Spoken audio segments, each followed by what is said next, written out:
3 jours avaient passé depuis ces retrouvailles pour le moins réussies. Swann avait cessé de recevoir des bribes de souvenirs qui lui permettaient d'assembler les pièces du puzzle tranquillement. Mais en ce qui concernait Nexus, elle avait tout oublié, mis à part cette image que Vigo avait fait ressurgir du fond de sa psyché. Cela avait été néanmoins suffisant pour qu'elle rompe avec Andrew et elle s'était confiée à Aurora à son sujet. Elle lui avait révélé qu'il agissait comme s'il faisait partie de la royauté. Il snobe quiconque n'a pas le même statut financier que lui, avait-elle dit d'une voix chargée de reproches. Nexus s'était réjoui d'apprendre que son cœur était libre à présent, mais il ne voulait pas se montrer trop entreprenant. Il préférait qu'elle l'apprivoise à son propre rythme et ne faisait rien pour tenter de la séduire. En revanche, il était toujours à ses côtés, car il ne pouvait lutter contre sa nature protectrice. Il ressemblait à un ange gardien qui veillait sur elle, même si elle savait très bien se défendre. Elle avait pratiqué les arts martiaux pendant plusieurs années et remportait la majorité de ses combats. D'ailleurs, elle prenait plaisir à rappeler à ses adversaires que la force intérieure était la meilleure des armes qui soient. Ce matin-là, alors qu'il se sentait particulièrement en forme, elle eut envie de défier Idris. Or, Lilwen la prévint. Même Nexus n'arrivait pas à l'envoyer au tapis, car il était à la fois agile, souple et vigoureux. Il se tortillait comme un ver chaque fois que son adversaire le tenait et parvenait à se défaire des prises les plus efficaces. Swann voulut tout de même tenter sa chance et n'eut pas à insister pour le convaincre. Idris ne refusait jamais une bonne bataille. Alors qu'il était sur le point de s'élancer vers elle avec l'intention de la propulser dans les bottes de foin pour la seconde fois, Logan surgit dans la grange et mit fin au combat. Cela déplut à tous, mais il insista. « Cessez de bougonner. De toute façon, c'était une joute déloyale. »« Tu n'en sais rien, » protesta vigoureusement Liajad. Mais elle se garda de lui dire qu'elle avait parié 10 $ sur Swann. Comme il n'avait pas l'habitude de la voir aussi déchaînée, il souleva son chapeau de paille pour la regarder droit dans les yeux.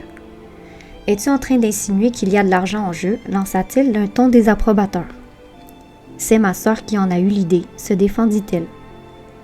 Offusqué, Charlie Rose lui donna une tape sur l'épaule et son beau visage se crispa de colère. « N'essaie pas de jeter le blâme sur moi.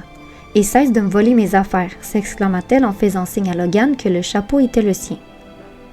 Dans un soupir, Liajad la pria de redescendre de ses grands chevaux.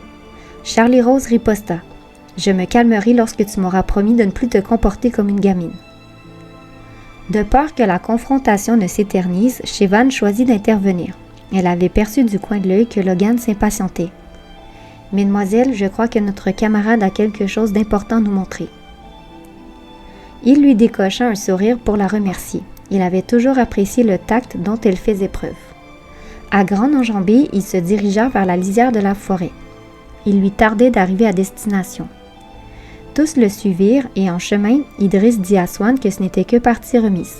« Cette interruption te permettra de soigner cette vilaine entaille, » dit-il en montrant son front. « J'espère que tu sais que c'était involontaire de ma part. » Malgré ses excuses, Nexus lui jeta un regard ombrageux. Il s'était retenu de toutes ses forces pour ne pas lui sauter à la gorge lorsque l'incident s'était produit. « Tu devrais avoir honte, » mugit-il. « Ce n'est qu'une éraflure, » tempéra Swann.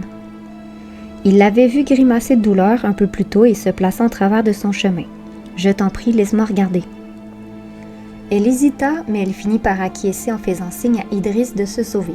« Je sais que tu es une dure à cuire, mais j'aime bien quand tu me laisses prendre soin de toi, » lui avoua-t-il une fois qu'ils furent seuls. Pendant un instant, il mit ses bonnes résolutions de côté et il caressa tendrement sa joue. Mais il s'en voulut aussitôt. « Je te prie de m'excuser, » se jugea-t-il sévèrement. « Pour l'instant, c'est un médecin qu'il te faut et non un Roméo. » Sa remarque fit sourire Swann. Elle avait rapidement découvert qu'il avait l'âme d'un héros et elle le voyait très bien tenir ce rôle. « Alors, monsieur le docteur, quel est votre verdict ?» lança-t-elle d'un ton narquois. Son expression moqueuse eut l'effet escompté, il se détendit. Après avoir examiné sa blessure, il annonça que c'était une sale égratignure, mais qu'elle n'avait pas besoin de point de suture. « Tu vois, tu t'inquiétais pour rien. Et maintenant, je suis soulagée de savoir qu'Idris n'a plus rien à craindre. » Avant de répliquer, Nexus sortit un pansement de sa poche et le lui appliqua délicatement sur le front. « Il a tout de même abîmé ton beau visage. » À nouveau, elle sourit. Elle appréciait qu'il la courtise de manière subtile. Et quelle peine encourt-il pour avoir osé faire ça? Je ne sais pas encore. J'hésite entre l'incarcération et la torture. Elle s'esclaffa en songeant à la rapidité à laquelle la complicité s'était installée entre eux. Cela allait à l'encontre des pronostics. D'ailleurs, lorsqu'ils étaient allés faire une course en ville la veille, un jeune garçon avait soufflé à sa mère qu'il était l'incarnation parfaite de la Belle et la Bête. Ce commentaire était malheureusement parvenu aux oreilles de Nexus. Elle avait vu la tristesse envahir ses yeux et elle n'avait pas pu s'empêcher de poser un baiser sur sa joue. « Je me fiche de ce que pensent les gens », avait-elle déclaré, ce qui lui avait mis du bon mon cœur. « Dis-moi, Nexus, ce que nous avons vécu à Eden, ce n'était pas qu'une simple romance, n'est-ce pas ?» lança-t-elle soudain. Elle ne pouvait ignorer les sentiments qui s'agitaient en elle chaque fois qu'elle se tenait près de lui. Il replaça une de ses mèches noires derrière son oreille avant d'acquiescer. Comme je te l'ai avoué dans la véranda, ce que nous avons vécu n'a rien d'une histoire d'un soir, et lorsque le moment sera le bon, je te raconterai comment elle a débuté. Elle resta silencieuse un long moment avant de soupirer. J'aimerais tant me rappeler. Ça viendra, mais pour l'instant, nous devons aller retrouver nos camarades. Bien qu'il éprouvât l'envie irrépressible de partager tous ses secrets avec elle, il écouta la voix de la raison. Après avoir franchi la lisière de la forêt, ils se dirigèrent vers le nord et rejoignirent le groupe quelques instants plus tard. Les grands conifères qui les encerclaient créaient une bulle d'intimité, les coupant du monde extérieur. « Je vous demande votre attention », s'imposa soudain Logan. « Si je vous ai rassemblés ici, c'est dans le but de recevoir les directives pour la mission qui nous attend. Alors, êtes-vous prêts à accueillir les membres du Haut Conseil ?» Un silence de plomb suivit son annonce, ce qui fit apparaître un sourire sur ses lèvres. L'effet de surprise qu'il avait espéré créer était réussi et il prit le temps de savourer la réaction de ses camarades. Il trouva particulièrement amusant de voir Idriss devenir aussi pâle qu'un mort. « J'ai l'impression que tu as deux doigts de t'évanouir », le taquina-t-il. Idriss poussa un grognement de désapprobation et s'empressa de remettre son masque de fer. Mais personne ne s'en soucia. Un coup de vent venait d'agiter la cime des arbres à l'ouest et tous les regards se braquèrent dans cette direction. C'est alors que la terre se mit à vibrer sous leurs pieds. Le ronronnement qui s'éleva autour d'eux apaisa leur conscience et les prépara à accueillir les guides de lumière. De la même manière qu'ils étaient venus à leur rencontre à Eden, les 8 membres du Haut Conseil apparurent dans un mouvement parfaitement synchronisé. L'éclat iridescent qu'ils émettaient leur donna l'impression d'être face à une dizaine d'arcs-en-ciel. Lorsqu'ils leur firent face, ils semblaient presque sortis de nulle part et Ivy les dévisagea avec de grands yeux éberlués.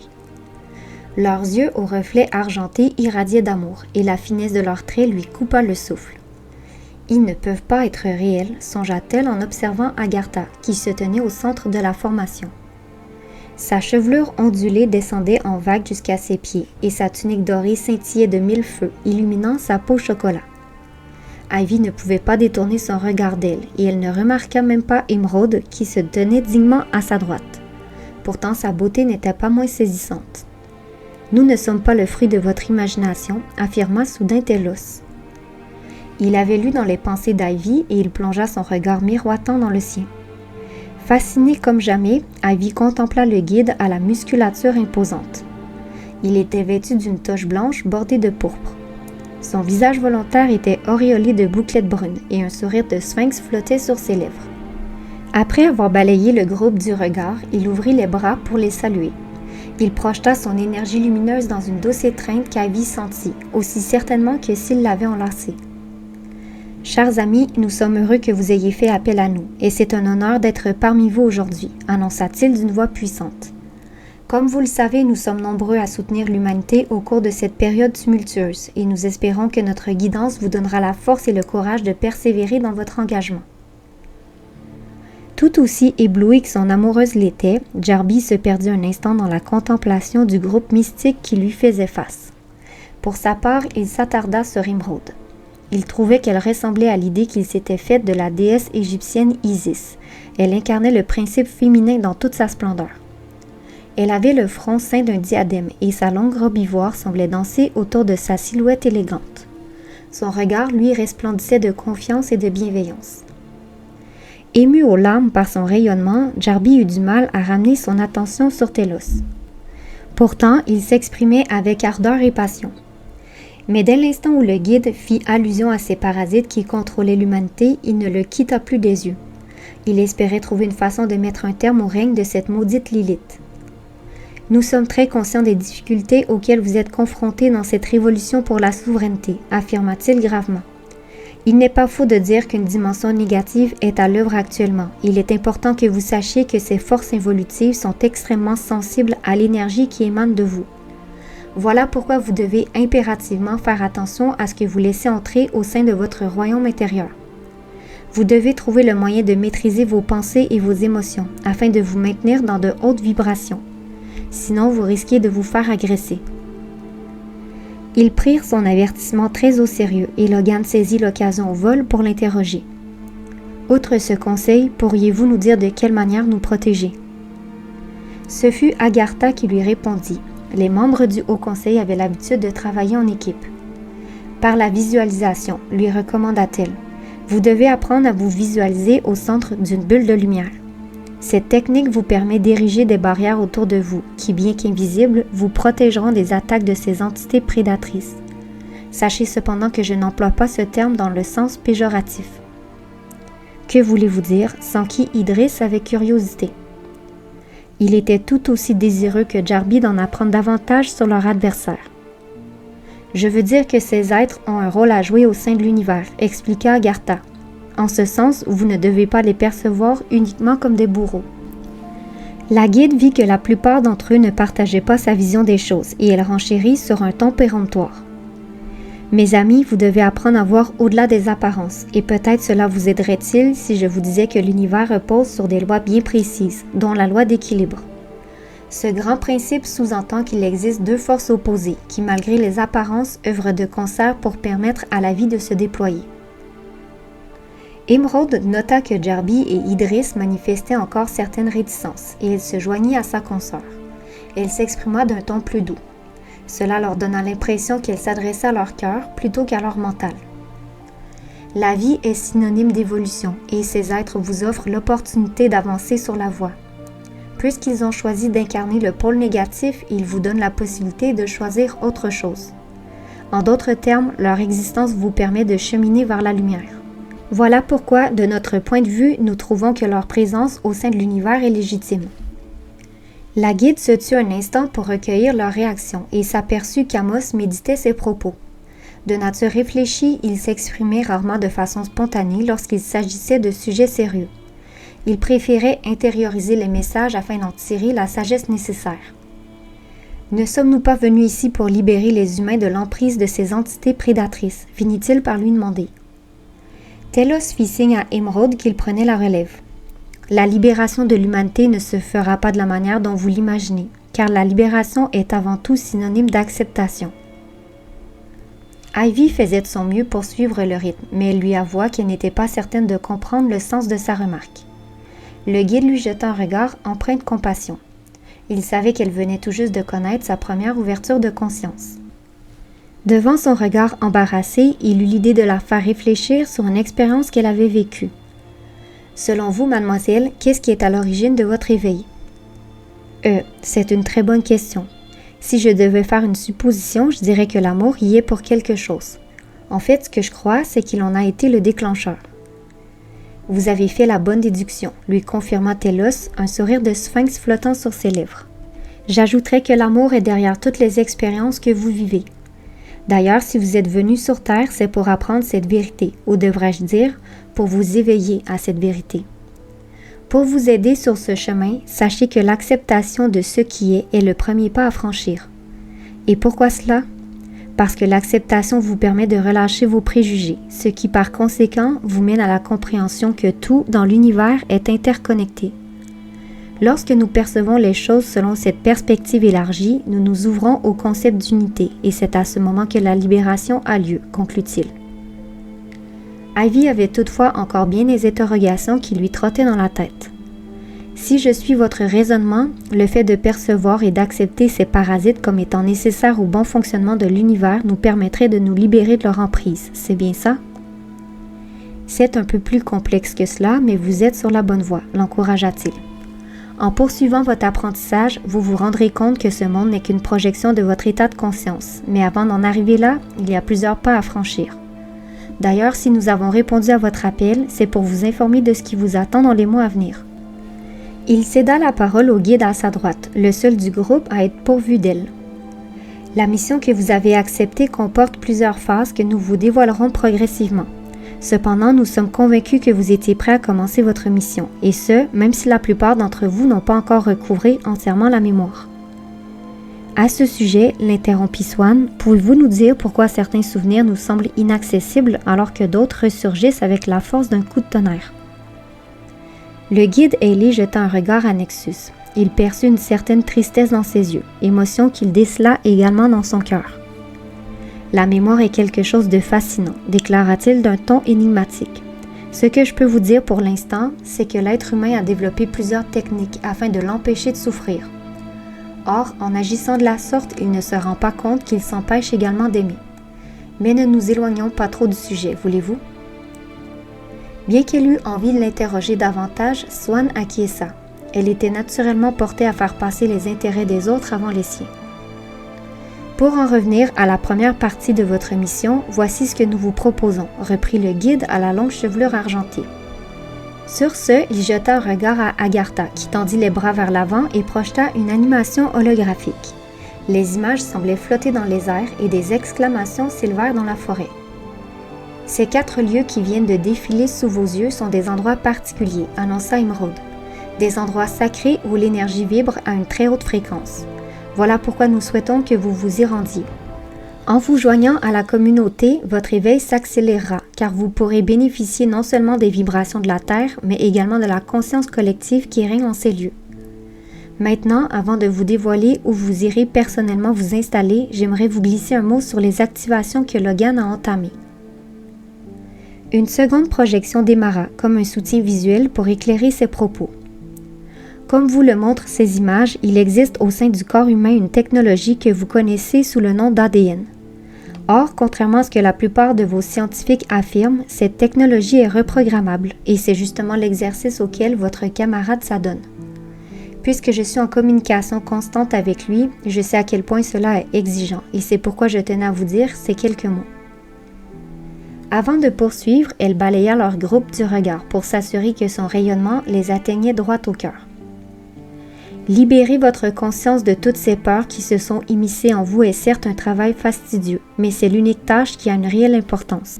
Pour cette raison, nous vous encourageons à persévérer dans cette voie et nous serons à vos côtés pour vous aider à surmonter les obstacles. Liajad la fixa de ses yeux bleus perçants. La guide capta sa requête silencieuse. Lorsque Logan aura terminé ses propres activations, sa tâche consistera à vous accompagner sur le chemin. C'est à ce moment-là que vous vous regrouperez à nouveau. Puis-je vous demander combien de temps cela lui prendra, s'enquit Charlie Rose. Cela dépendra de lui, répondit Emeraude. Votre degré de résistance est le plus grand obstacle que vous rencontrerez. Telos hocha la tête en guise d'assentiment, puis ajouta. Il y a tant de beauté en vous, tant de paradis à découvrir, mais malheureusement, l'humanité s'accroche encore et toujours à la négativité et à la souffrance. Vous vous êtes inconsciemment enfermé dans un enfer collectif et vous n'osez pas en sortir. En revanche, nous savons que vous tous qui êtes ici avec nous aujourd'hui y parviendrez. Si vous êtes à l'écoute des murmures de votre cœur, vous serez en mesure de surmonter les tentations de toutes sortes.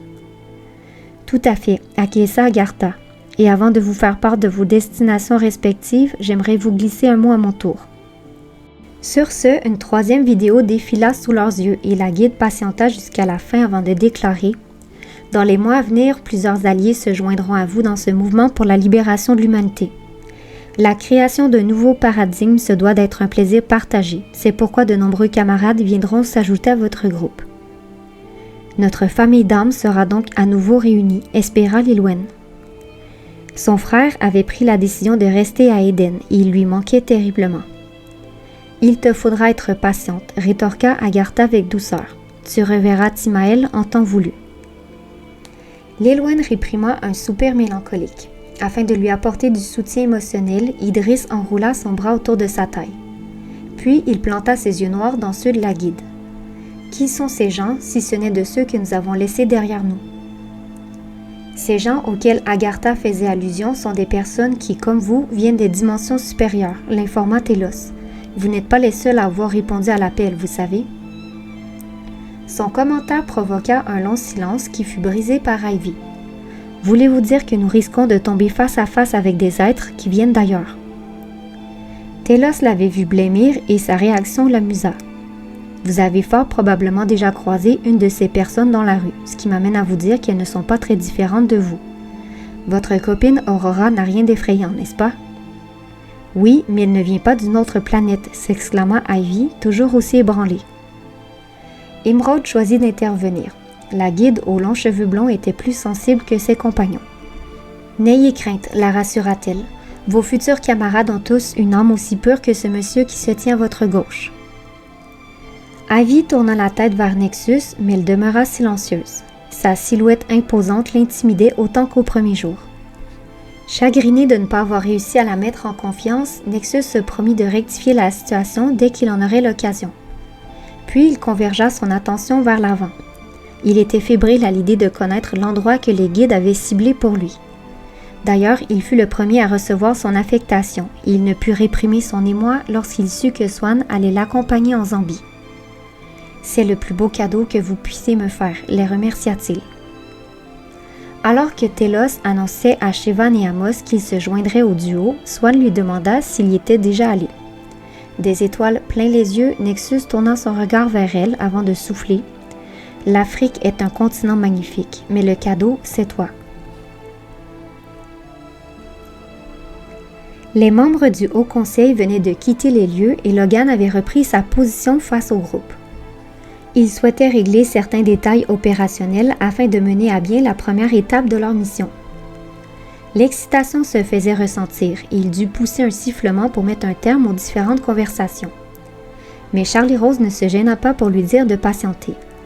Elle tenait absolument à comprendre pourquoi Shevan était envoyé en Afrique plutôt qu'en Australie, son pays natal. Elle l'interrogea, mais sa camarade ne sut pas quoi lui répondre. Elle enviait beaucoup Idriss, Lilwen et Aaron, qui auraient la chance d'aller admirer le monolithe d'Uluru. « Je vais devoir me contenter des photos, » dit-elle à Amos, déçu. Ce dernier n'aimait pas la voir triste, alors il s'empressa de lui remonter le moral. Pour sa part, il était heureux de se joindre à Nexus et à Swann. « Je suis certain que les chutes Victoria sauront t'émouvoir, » souffla-t-il avec tendresse. « Et puis, je crois comprendre pourquoi on nous envoie en Afrique. Je pense que c'est une question de concordance vibratoire. » C'est-à-dire, s'enquit Charlie Rose. Il réfléchit un instant, espérant trouver un exemple pour étayer ses propos. Il se rappela alors l'histoire qu'elle leur avait racontée à leur arrivée au ranch. « C'est sur cette terre que ta sœur et toi avez connu l'éveil, n'est-ce pas? » Elle acquiesça, mais elle ne put réprimer sa taquinerie. Elle aimait bien se chamailler avec sa sœur et sautait sur toutes les occasions que la vie lui présentait, de la même façon que Vigo le faisait. « C'est bel et bien ici que cela s'est produit, sauf que je tiens à préciser que j'ai été la première à me souvenir de mes origines. » Liajad lui fit une grimace, mais Amos s'empressa d'enchaîner. Il ne voulait pas faire attendre Logan. « Ce n'est certainement pas un hasard si votre conscience s'est ouverte presque en même temps.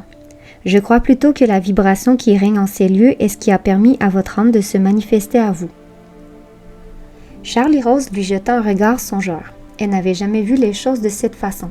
« Dans ce cas, pourquoi les guides nous envoient-ils à Madagascar, ma sœur et moi? » « Eh bien, je crois que ce voyage vous permettra de poursuivre votre travail d'éveil.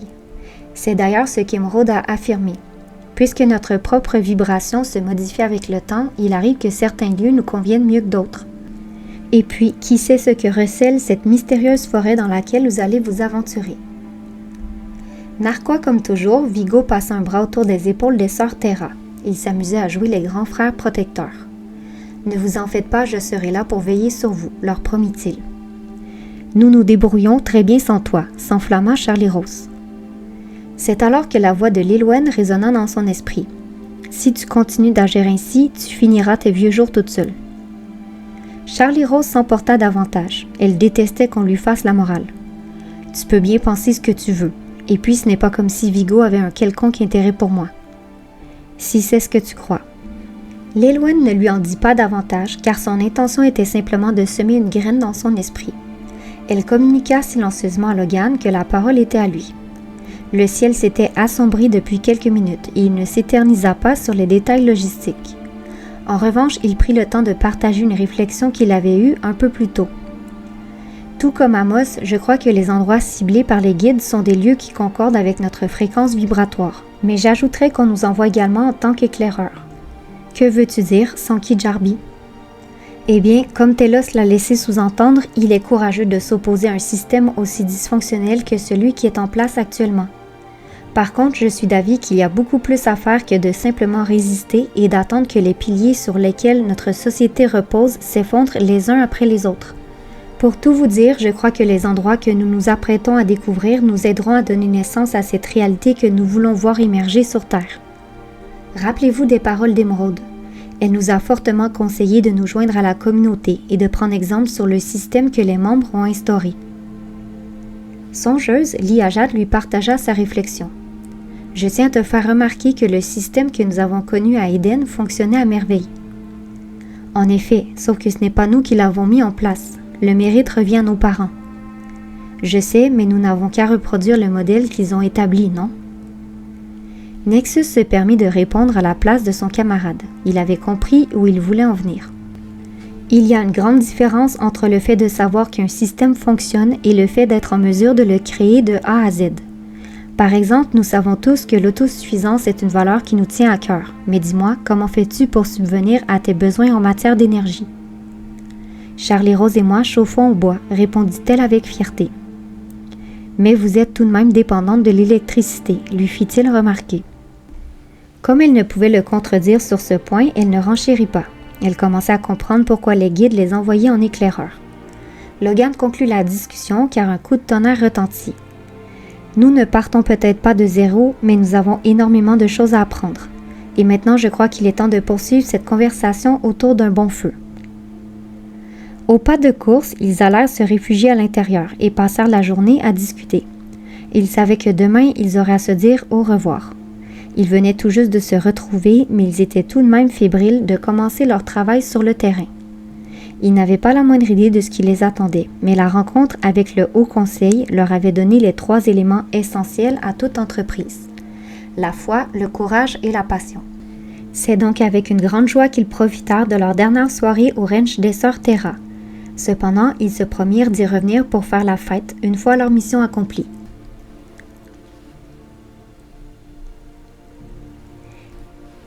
Les guides avaient jugé bon d'envoyer Ivy et Jarby dans le désert de l'Arizona en compagnie d'Aurora et Logan. Les 4 mousquetaires étaient donc en route vers Sedona, ville mystique qui était reconnue partout à travers le monde comme un haut lieu énergétique. Grâce à la présence de nombreux vortex qui facilitaient la guérison et renforçaient la connexion à son univers intérieur, les touristes affluaient tous les jours. Certains ne quittaient même jamais la région et choisissaient de s'y installer pour de bon. C'est ainsi que plusieurs boutiques ésotériques avaient vu le jour, proposant des produits et services pour celles et ceux qui souhaitaient entreprendre une démarche spirituelle. Dès qu'elles virent les premiers rochers rouges qui faisaient la réputation de l'endroit, les 2 copines poussèrent des exclamations de joie. Aurora demanda à Logan de s'arrêter quelques minutes. Émerveillés par la beauté du paysage, ils admirèrent les immenses monolithes qui s'étalaient à perte de vue, puis ils arrivèrent à leur auberge en fin d'après-midi. Juchés en haut d'une colline, les cottages à l'ombre des sycomores donnaient sur les rochers flamboyants, ce qui offrait un panorama des plus saisissants. Après s'être installés dans leurs chalets respectifs, les 2 couples se réunirent sur la terrasse qui surplombait la rivière pour dîner. Ils avaient entendu dire que le restaurant proposait une expérience culinaire inoubliable. Ils ne furent pas déçus, même si Ivy dut détacher un bouton de son jean. « Je crois que je viens de prendre 2 kilos, soupira-t-elle. Par contre, ça valait vachement le coup. » Au même instant, la serveuse réapparut avec leur digestif et les déposa sur la table. En bon vivant qu'il était, Jarby s'empara de son verre. Un petit remontant ne lui ferait pas de tort après ce copieux repas. Succulent, apprécia-t-il en dégustant son cognac, et dire que certains de nos camarades sont actuellement dans la brousse. Ils doivent avoir un mauvais karma, lança Ivy, moqueuse. Mais elle regretta aussitôt ses paroles. Aurora s'était figée comme une statue et regardait dans le vide. Son commentaire lui avait rappelé la malédiction qui planait au-dessus de sa tête. Elle avait beau faire tout en son pouvoir pour ne pas y songer, il lui arrivait de se perdre dans ses pensées. C'était particulièrement le cas lorsqu'elle se sentait en baisse d'énergie, comme en ce moment. Après avoir passé une mauvaise nuit la veille, la longue route l'avait épuisée et elle avait envie de se retirer dans sa chambre. Logan pressentit qu'elle avait besoin de repos et demanda à la serveuse de lui apporter l'addition. « Allez-vous nous en vouloir si nous vous laissons seuls pour terminer la soirée ?» dit-il à Ivy et Jarby. « En passant, c'est moi qui invite. »« C'est très généreux de votre part, monsieur l'artiste, » s'exclama ce dernier, légèrement ivre. « Et ne vous en faites pas pour nous, nous saurons nous amuser sans vous. » Logan alla régler la note, puis Aurora et lui se dirigèrent vers le cottage. Ils s'arrêtèrent à quelques reprises pour admirer le ciel parsemé d'étoiles. La nuit était sombre et sans lune, et on pouvait aisément discerner Cassiopée, Orion ainsi que la Grande Ourse. Ils réussirent même à identifier la constellation d'Andromède. « Tu crois que mes parents se trouvent quelque part là-haut ?» s'enquit Aurora avec nostalgie. Bien qu'elle se sentît choyée d'avoir une si belle relation avec Christian, elle se souvenait du lien particulier qu'elle avait avec son père à Éden. Son âme chevaleresque avait touché chaque personne qui avait eu la chance de croiser sa route. Je ne peux malheureusement pas te dire où ils en sont dans leur parcours d'évolution, mais une chose est sûre, c'est que toute ta famille veille sur toi. Et maintenant, dis-moi ce qui te tourmente, la pria-t-il en lui jetant un coup d'œil inquiet. J'ai bien vu que tu n'étais pas dans ton assiette, mais j'avoue ne pas comprendre pourquoi. À moins que ce ne soit à cause de Swan, tu aurais aimé qu'elle nous accompagne? Bien sûr que j'aurais apprécié sa compagnie, mais ce n'est pas ce qui me tracasse. Dans ce cas, explique-moi. Pour que ces paroles ne parviennent pas aux oreilles de quelqu'un, elle attendit qu'ils aient pénétré dans le cottage. Ils s'installèrent dans les fauteuils face à la cheminée, puis elle se lança dans les aveux. « Tu te souviens de la conversation que nous avons eue avec Shevan? Au sujet de ce qu'elle a trouvé dans ton codex? » Les yeux dans le vide, elle acquiesça. « Depuis, je ne cesse de me demander comment faire pour repousser ces entités une bonne fois pour toutes. Je sais que les activations finiront par porter leurs fruits, mais j'aimerais pouvoir agir prochainement, pour ne pas dire maintenant. J'aimerais également pouvoir faire quelque chose, et c'est en grande partie pour cela que j'ai fait appel au guide, lui avoua-t-il à son tour. Il s'interrompit un instant en réfléchissant aux paroles de Telos et d'Agartha. Je ne remets pas en doute les conseils qu'ils nous ont donnés, mais je m'attendais à ce qu'ils nous disent comment faire pour nous en débarrasser de façon concrète. C'est également ce que j'espérais. Mais bon, pour l'instant, j'essaie de ne pas trop tomber dans la déprime pour ne pas être vulnérable à leurs attaques. Pas question de les attirer encore une fois vers toi. Elle tenta de ne pas laisser transparaître son sentiment de culpabilité, mais elle s'en voulait terriblement. Il tenta de la réconforter.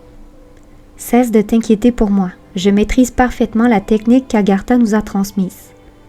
Tu parles de la bulle de protection? » Il hocha la tête avant de lui demander si elle la voyait. « J'aimerais te répondre par l'affirmative, mais je ne perçois rien, » dit-elle au bout d'un moment. « Pourtant, je peux la sentir. »« Eh bien, c'est la seule preuve dont nous avons besoin, » conclut-elle en esquissant un sourire. Comme toujours, il avait réussi à l'apaiser. Elle alla tout de même prendre une douche avant de se glisser dans le lit et eut du mal à trouver le sommeil. La première chose qu'Aurora vit à son réveil fut les taches de sang sur son oreiller. Confuse, elle tourna la tête vers Logan, mais il était seul dans la chambre. De plus en plus agitée, elle bondit du lit, se dirigea vers la salle de bain et enclencha toutes les lumières qu'elle rencontra sur son passage. La main tremblotante, elle ouvrit la porte en tentant de contenir son cœur qui s'emballait. Cependant, dès qu'elle croisa son reflet dans la glace, elle ne put réprimer son cri d'effroi. « Mais qu'est-ce qui m'est arrivé ?» s'affola-t-elle en observant les ecchymoses sur ses avant-bras. Persuadée qu'on l'avait frappée à plus d'un endroit, elle déboutonna sa chemise de nuit et se figea d'horreur lorsqu'elle découvrit les étranges marques sur ses côtes. « Logan » l'appela-t-elle dans un murmure paniqué. Elle entendit sa voix résonner sous le plafond voûté et elle comprit qu'il était dans le salon. Les jambes flageolantes, elle s'y dirigea en priant pour qu'il ne soit pas blessé également. Malheureusement, elle le trouva dans un piteux état. Les mains ligotées derrière le dos, il se tenait debout, mais son corps était mollement incliné vers l'avant. « Aurora, sauve-toi » la supplia-t-il. « Pas question » protesta-t-elle vivement. Elle bondit vers lui avec l'intention de le détacher, mais une silhouette éthérée se glissa par la fenêtre entr'ouverte et lui barra la route. Des yeux rouges la toisaient méchamment. Flottant au-dessus du sol, Desdémone déploya ses ailes sombres, bien qu'elle n'en eût pas besoin pour se maintenir en suspension dans les airs. Seulement, elle aimait montrer sa puissance ainsi, une bonne manière d'étaler sa force de dissuasion. D'ailleurs, ses proies réagissaient toujours de la même façon, et Aurora ne fit pas exception. Paralysée de peur, elle n'arriva plus à bouger le moindre muscle, mais son esprit vif se mit à la recherche d'une solution. « Tu es plus puissante que ces bestioles », se répétait-elle en boucle en songeant aux paroles de sa sœur. « Aurora, va-t'en », réitéra Logan en grimaçant. Malgré la terreur qu'elle ressentait, elle réussit à reprendre le contrôle de son corps et fit un pas vers l'avant. Elle ne pouvait pas supporter de le voir se tordre de douleur. Desdémone la menaça. Contrairement à la fois où elle s'était infiltrée dans la maison de ses parents, elle s'exprima à voix haute et employa un ton glacial. « Tu ferais mieux de l'écouter, Aurora. » Elle usa de ses capacités psychiques et fit jaillir des flammes qui semblaient former une aura orangée autour de son visage. Aurora eut l'impression d'être face à son pire cauchemar. Elle s'était brûlé la main au 2e degré lorsqu'elle était jeune. Cet incident avait provoqué un traumatisme chez elle et elle eut envie de prendre ses jambes à son cou. Logan l'encouragea dans ce sens. Il lui hurla de s'enfuir, mais elle ne pouvait pas se résoudre à l'abandonner à son triste sort. D'un bond, elle contourna courageusement Desdémone et se rua vers lui, malgré la sensation de brûlure qu'elle ressentait. Avant qu'elle ne puisse le libérer de ses liens, elle sentit une main d'acier s'enrouler autour de sa gorge. Cependant, son adversaire n'avait pas bougé d'un poil. Aurora n'arrivait plus à respirer. Un sourire sardonique sur les lèvres, Desdémone maintint la pression encore un petit moment, puis elle relâcha son emprise. « Que nous voulez-vous » haleta Aurora, l'expression entre le désespoir et la colère. L'envoyé de Lilith braqua ses yeux rougeoyants sur elle. Elle commençait tout juste à s'amuser. D'un ton impérieux, elle déclara « L'heure de la vengeance a sonné ». Avant qu'Aurora n'ait le temps de réagir, elle s'avança vers Logan qui se mit à hurler de douleur. « Je vous en supplie, ne lui faites pas de mal », s'affola Aurora, horrifiée. « C'est moi qui mérite d'être punie, pas lui. » Desdémone avait espéré cette réaction et elle répliqua en insistant sur le dernier mot. « C'est réellement ce que tu crois ?» Gagnée par la panique, Aurora n'entendit rien, mis à part le bourdonnement infernal qui résonnait dans son esprit. « Il n'a rien à voir dans tout ça », s'écria-t-elle.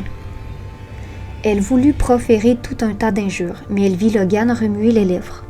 Comme elle ne comprenait pas ce qu'il tentait de lui dire, elle voulut se rapprocher. Cependant, Desdémone lui rappela qui était le maître en lui comprimant la trachée. Réduite violemment au silence, Aurora sentit des larmes de rage lui monter aux yeux. Loin de se douter de la torture qu'on était sur le point de lui infliger, elle se débattit de toutes ses forces et se demanda pendant un instant pourquoi personne n'était venu à leur secours. Elle trouvait étrange que leur voisin n'ait pas aperçu les flammes par la fenêtre, mais sa réflexion fut interrompue par la voix de son agresseuse qui crut bon de la sanctionner. « Puisque tu t'entêtes à le protéger, je n'ai d'autre choix que de te ligoter. » Aussitôt, Aurora se retrouva les mains dans le dos, ce qui provoqua son indignation. « Vous êtes infâme » fulmina-t-elle. L'expression mortifiée qui planait sur son visage fit éclater Desdémone de rire. « Et tu n'as rien vu encore.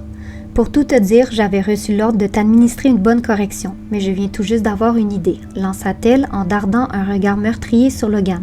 « Je crois que ce sera beaucoup plus douloureux pour toi d'assister à son supplice que d'endurer le tien. » La terreur qu'Aurora ressentit à cet instant fut telle qu'elle se sentit défaillir et elle s'écroula sur le sol. Les images qui s'imposèrent à elle la plongèrent dans les abîmes les plus sombres qui soient. Assis côté hublot, Nexus contemplait l'océan Atlantique en laissant vagabonder ses pensées quand soudain il capta la souffrance d'Aurora. Il la ressentit avec une telle intensité qu'il porta la main à sa poitrine. Les battements de son cœur ne cessaient d'accélérer. « Ça ne va pas » observa Swann avec appréhension. « Il se passe quelque chose d'étrange dans cette chambre. » Il ferma les paupières pour renforcer la connexion avec sa camarade et ses traits se durcirent au fur et à mesure que les informations lui parvenaient. Ne l'ayant jamais vu dans cet état, Swann posa sa main sur son avant-bras et le supplia de lui dire ce qu'il percevait. « Aurora est en danger » déclara-t-il avec gravité. Elle fut déstabilisée par cet aveu et leva des yeux troublés vers lui. « Mais Logan n'est-il pas avec elle? »« Oui, mais je ne sais pour quelle raison il ne peut pas intervenir. » Nexus sonda frénétiquement son esprit à la recherche d'une solution et une idée émergea au bout de quelques secondes. « Il faut contacter Charlie Rose et Liajad » affirma-t-il. « Mais nous n'avons pas accès au réseau pour l'instant. » Il s'inclina vers elle et parla à voix basse. Il ne voulait pas attirer l'attention des autres passagers. Tu peux te connecter à elle par la force de ton esprit. Tu es la seule d'entre nous à y parvenir. Quoi? Mais comment j'arrive à faire un truc pareil? S'exclama-t-elle en le dévisageant. Son timbre aigu fit sursauter l'homme assis à sa droite. Il n'avait cessé de les épier depuis que l'avion avait décollé. Il craignait que Nexus soit mal intentionné et s'était donné comme mission de le surveiller. Il était fermement décidé à le dénoncer aux autorités si jamais il osait ne serait-ce qu'effleurer le bras de Swann. La manière dont tu t'y prends n'a pas la moindre importance pour l'instant, chuchota-t-il en lui faisant signe de baisser le ton. Tu dois simplement te faire confiance. Tu verras, cela se fera naturellement. Bien qu'elle éprouvât toujours de grandes réticences, il paraissait si convaincu que cela l'encouragea à tenter l'expérience. Elle ferma les paupières, mais les rouvrit aussitôt. Elle lui demanda quel message elle devait leur délivrer. « Dis-leur de se rendre de toute urgence à l'auberge de Sedona. Et attends, on me montre le chiffre 8. Ce doit être le numéro de leur chambre. » « Très bien, mais... » Il devina sa question et la coupa pour ne pas perdre de temps. « Elles arrivent à se bilocaliser. Et maintenant, concentre-toi. » Au-dessus de l'océan Atlantique, à bord d'un autre avion, les sœurs Terra reçurent la communication de Swann en même temps. Leurs tressaillements ne passèrent pas inaperçus.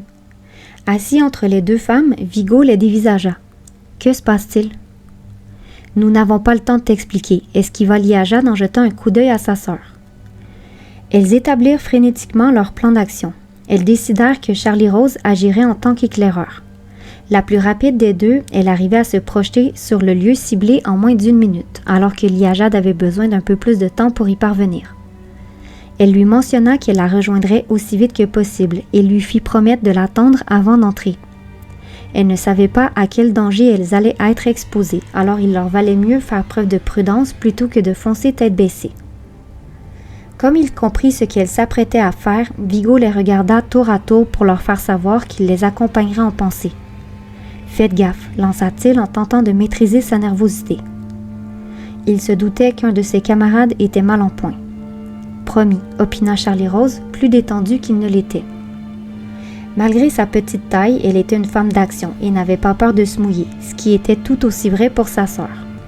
Par ailleurs, Swann leur avait enseigné quelques leçons d'autodéfense qu'elles n'hésiteraient pas à mettre en application si jamais elles avaient à en venir au point. Confiantes, elles échangèrent un dernier regard avant de fermer les yeux et de plonger dans une profonde méditation. Comme prévu, Charlie Rose arriva sur les lieux la première et partit à la recherche du cottage d'Aurora et Logan. Il était situé légèrement en retrait. Entourée de majestueux sycomores, elle eut du mal à le trouver dans la pénombre et fut surprise de constater que le calme régnait à l'intérieur. Elle resta tout de même sur ses gardes et s'en approcha à pas de loup. Ses yeux tentèrent de voir à travers les fenêtres qui ornaient la façade. « C'est étrange qu'il n'ait pas fermé les rideaux », pensa-t-elle. C'est alors qu'elle se rappela que sa copine aimait bien pouvoir observer la lune avant de s'endormir, quoiqu'elle ne fût pas très visible ce soir. Il n'y avait pas un bruit, pas un mouvement, alors elle poursuivit son investigation. Ses yeux s'étaient adaptés à l'obscurité et elle parvint à discerner le grand lit à baldaquin. Elle ne put s'empêcher de songer qu'elle les enviait. Pour sa part, c'était une simple hutte qui l'attendait à son arrivée en Afrique. Alors qu'elle se faisait cette réflexion, elle aperçut la silhouette d'Aurora et elle eut la sensation que quelque chose n'allait pas. Suivant son intuition, elle se précipita à l'intérieur sans attendre sa sœur. La scène qui se déroula sous ses yeux lui causa un tel chagrin qu'elle sentit son cœur se briser en 1000 morceaux.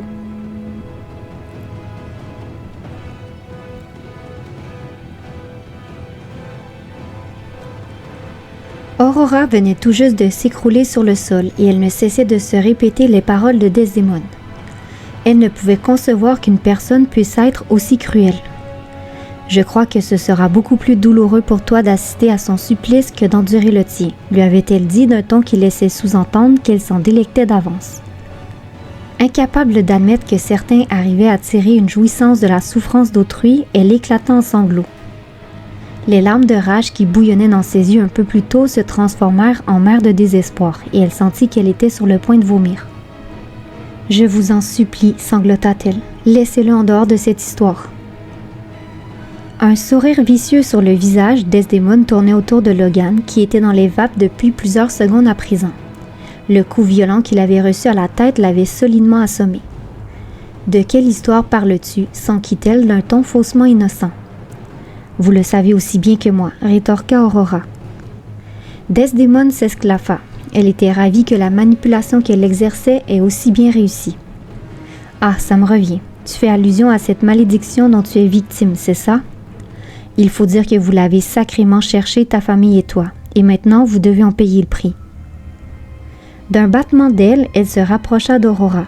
« Un peu plus tôt, je t'ai dit que l'heure de la vengeance avait sonné, mais ce n'est pas tout à fait exact. Si tu te souviens de notre toute première conversation, tu comprendras que mes camarades et moi avons notre place en ce monde.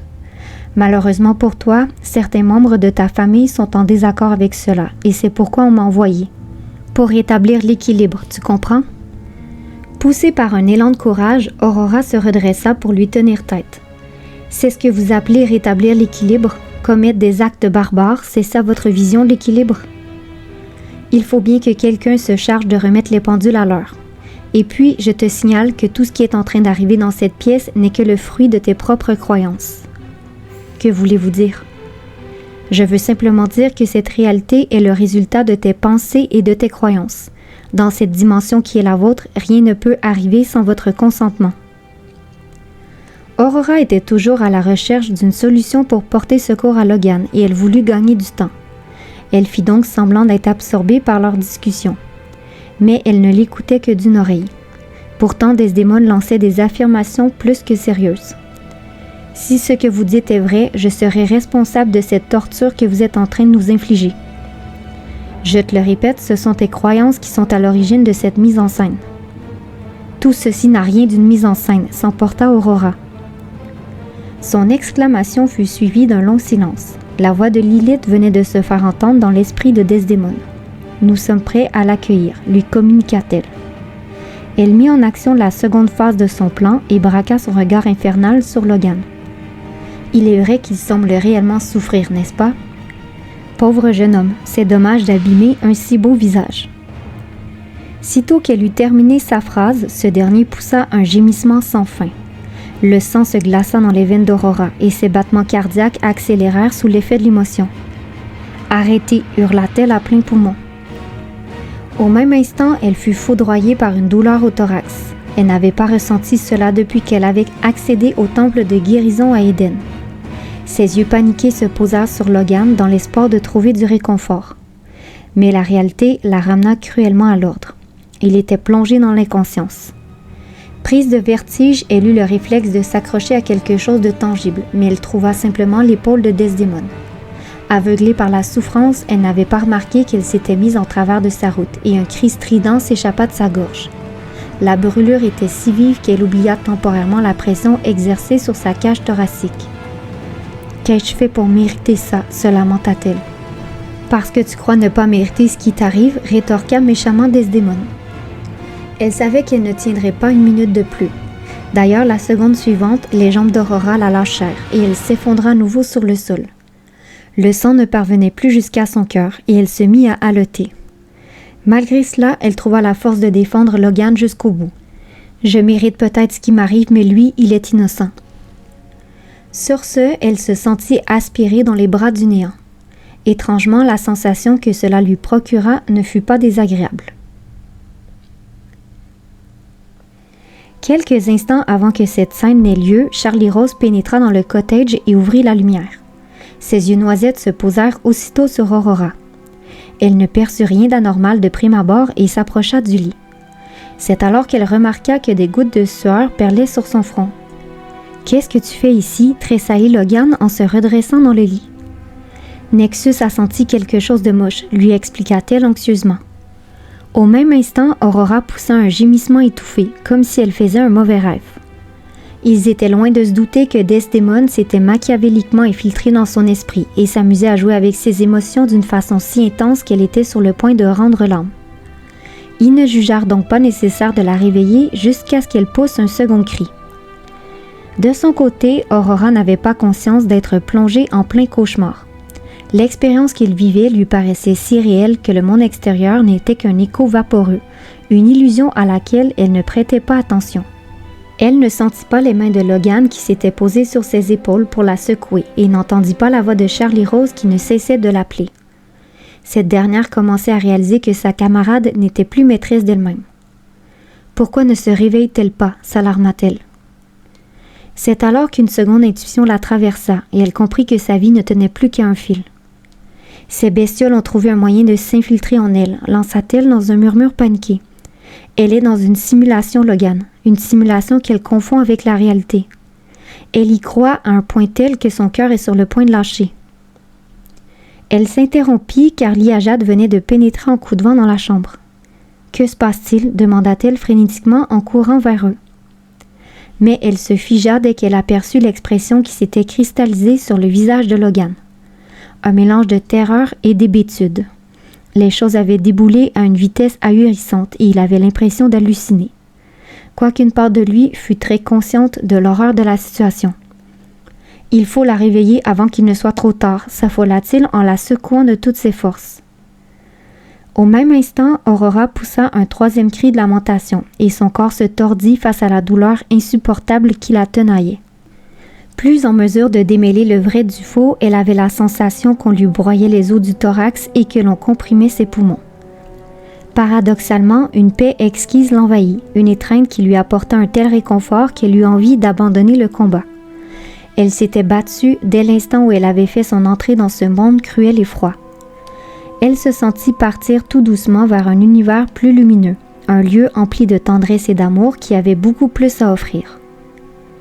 C'est alors qu'elle entendit une voix au timbre feutré qui l'appelait vers elle et qui la fit dévier de sa trajectoire. Elle ne pouvait résister à ce chant mélodieux et elle choisit de le suivre afin de voir où cela l'amènerait. Elle ne se douta pas un seul instant qu'elle venait de se faire piéger à nouveau. Attirée par la lumière éclatante qu'elle voyait au loin, l'âme d'Aurora arpenta le long corridor qui était apparu devant elle. Elle rencontra en chemin des visages qui lui semblèrent vaguement familiers. Bien qu'elle n'eût jamais connu ses grands-parents maternels, elle crut reconnaître sa grand-mère. Violette lui avait montré plusieurs photographies du temps où elle était en vie. Peut-être est-elle là pour m'accueillir, pensa-t-elle.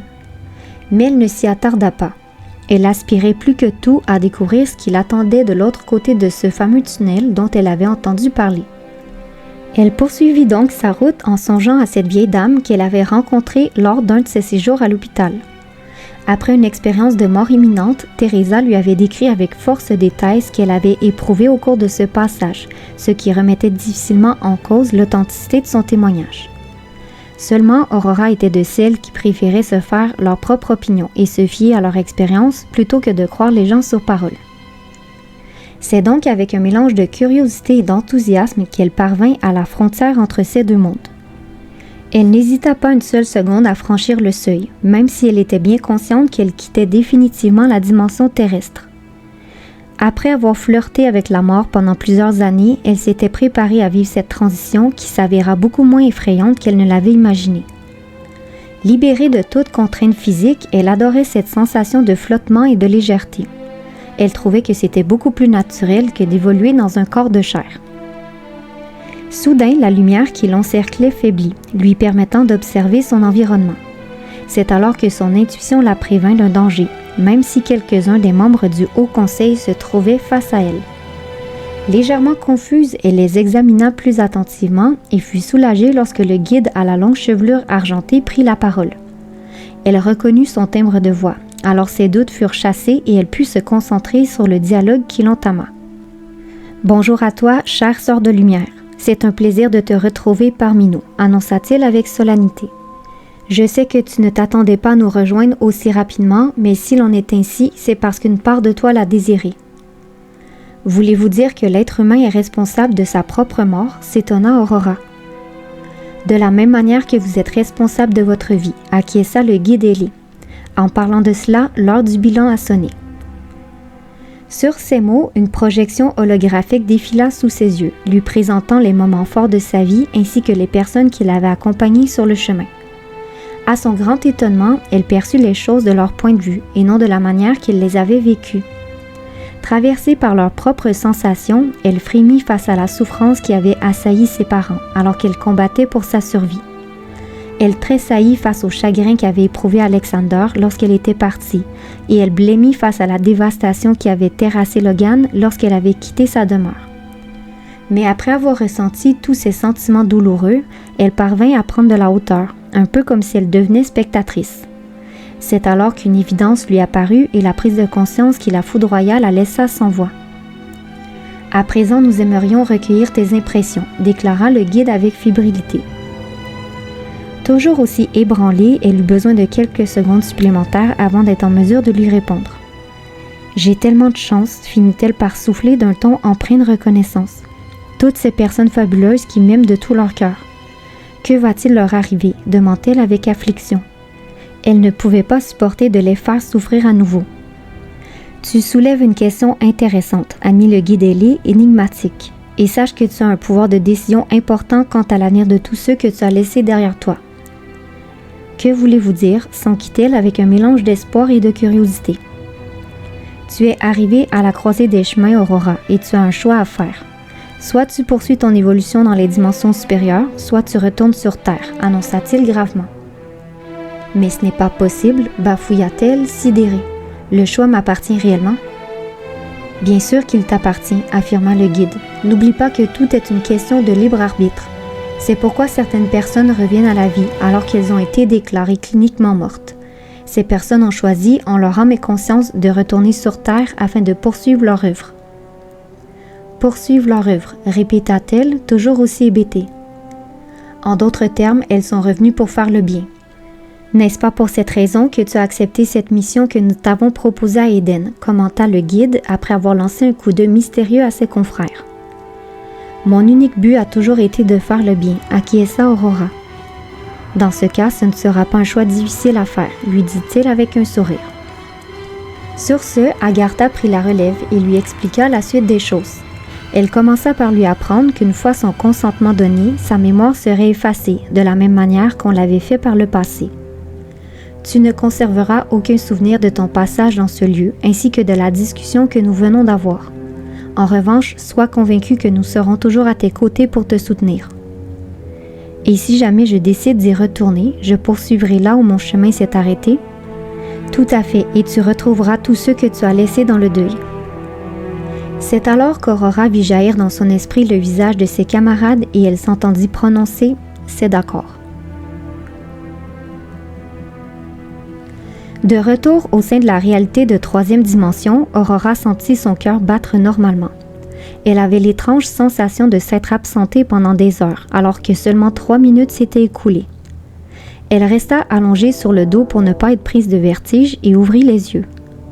Son regard rencontra celui de Logan. Comme il avait tout tenté pour la ranimer, il se figea et les émotions qui se bousculaient en lui le laissèrent sans voix.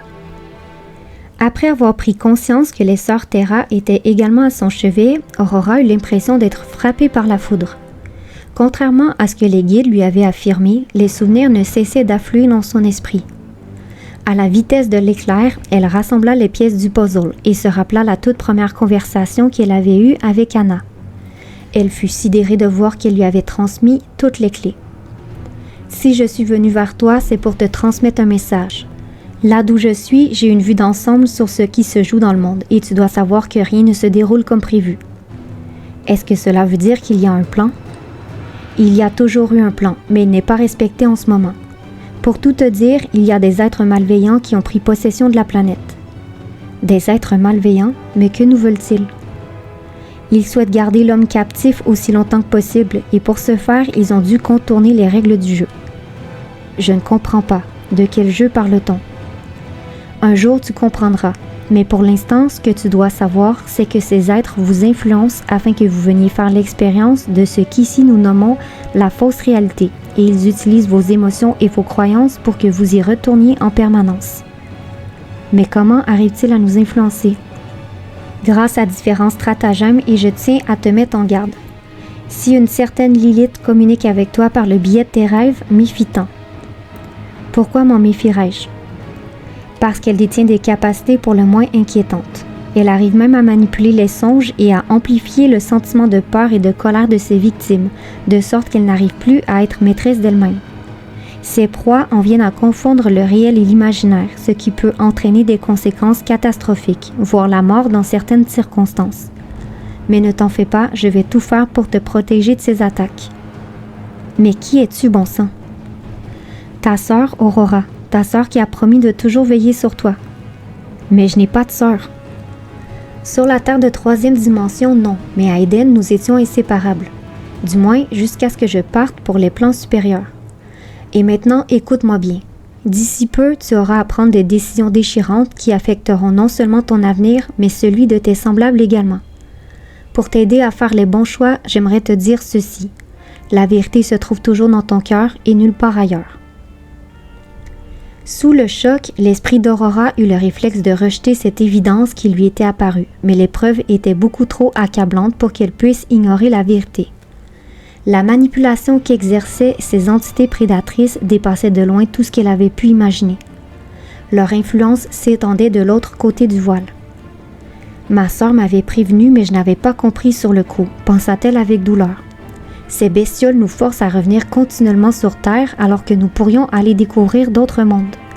Leur technique de persuasion est si efficace que personne ne suspecte qu'on nous arrache notre libre arbitre des mains. Affolée, elle se redressa sur les coudes. C'était le plus grand mensonge auquel l'humanité était confrontée. Manipulé et influencé par les apophyses, l'être humain n'était plus libre de penser par lui-même et de choisir ce qui était bon pour sa propre évolution. Il adhérait plutôt à la croyance qu'il devait retourner sur Terre pour se perfectionner.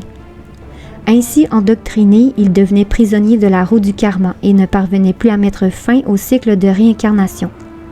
Cela assurait à Lilith et à sa bande un contrôle quasi total sur leur destinée. « Elle veut la guerre, et bien elle l'aura », déclara-t-elle durement en rivant son regard à celui de Logan. « Nous devons impérativement trouver une manière de déjouer son plan infernal. »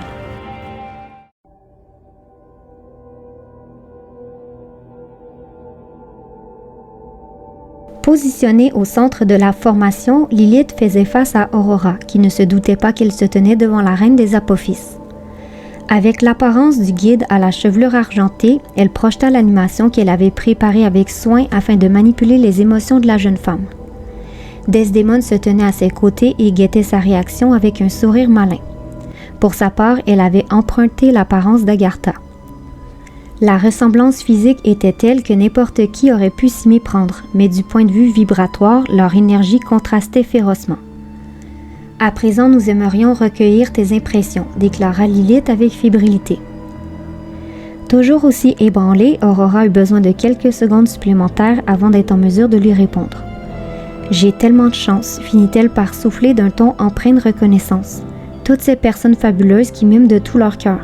Que va-t-il leur arriver? » Tu soulèves une question intéressante, amie Lilith, énigmatique. Et sache que tu as un pouvoir de décision important quant à l'avenir de tous ceux que tu as laissés derrière toi. Que voulez-vous dire? Tu es arrivé à la croisée des chemins, Aurora, et tu as un choix à faire. Soit tu poursuis ton évolution dans les dimensions supérieures, soit tu retournes sur Terre, annonça-t-elle gravement. Mais ce n'est pas possible, bafouilla-t-elle, sidérée. Le choix m'appartient réellement? Bien sûr qu'il t'appartient, affirma Lilith. N'oublie pas que tout est une question de libre arbitre. C'est pourquoi certaines personnes reviennent à la vie, alors qu'elles ont été déclarées cliniquement mortes. Ces personnes ont choisi, en leur âme et conscience, de retourner sur Terre afin de poursuivre leur œuvre. Poursuivre leur œuvre, répéta-t-elle, toujours aussi hébétée. En d'autres termes, elles sont revenues pour faire le bien. N'est-ce pas pour cette raison que tu as accepté cette mission que nous t'avons proposée à Eden, commenta Lilith après avoir lancé un coup d'œil complice à Desdémone. Mon unique but a toujours été de faire le bien, acquiesça Aurora. Un sourire victorieux apparut sur le visage de Lilith. Elle était trop heureuse que le piège qu'elle avait instauré pour capturer les âmes ait fonctionné encore une fois. Elle avait réussi à induire dans l'esprit d'Aurora la croyance qu'elle avait choisi de retourner sur Terre de son plein gré. Elle utilisait la culpabilité comme arme de manipulation et avait également joué avec le désir qu'elle avait de servir son prochain. Lilith n'éprouvait pas le moindre remords d'être allée fouiller dans son cœur.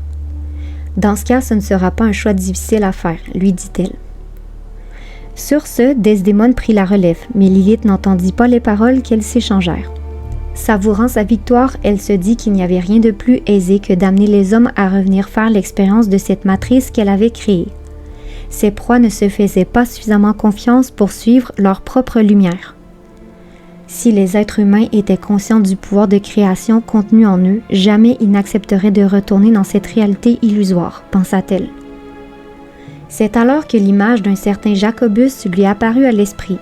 Il était un des seuls à s'être échappé, ce qui avait placé Lilith dans une colère épouvantable. Depuis ce jour, elle s'était promis qu'il serait le dernier. Elle avait bien l'intention de continuer de régner en maître sur ce royaume tant convoité.